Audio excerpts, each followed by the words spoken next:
اعوذ باللہ من الشیطان الرجیم بسم اللہ الرحمن الرحیم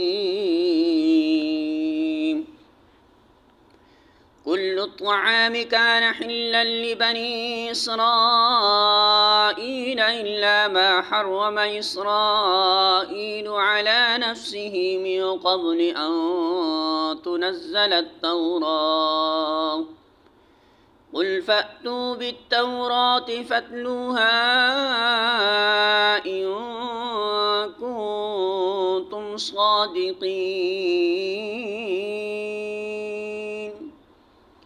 سورہ آل عمران آیت نمبر 93۔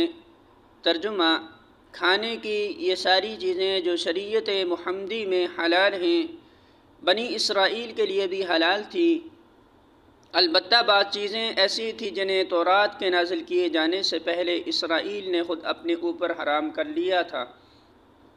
ان سے کہو اگر تم اپنے اعتراض میں سچے ہو تو لاؤ تورات اور پیش کرو اس کی کوئی عبارت۔ سورہ آل عمران حاشیہ نمبر 76۔ قرآن اور محمد صلی اللہ علیہ وسلم کی تعلیمات پر جب علماء یہود کوئی اصولی اعتراض نہ کر سکے، کیونکہ اساس دین جن امور پر ہے ان میں انبیاء سابقین کی تعلیمات اور نبی عربی صلی اللہ علیہ وسلم کی تعلیم میں یکسوں موافقت نہ تھا، تو انہوں نے فقہی اعتراضات شروع کیے۔ اس سلسلہ میں ان کا پہلا اعتراض یہ تھا کہ آپ نے کھانے پینے کی بعض ایسی چیزوں کو حلال قرار دیا ہے جو پچھلے انبیاء کے زمانہ سے حرام چلی آ رہی ہیں۔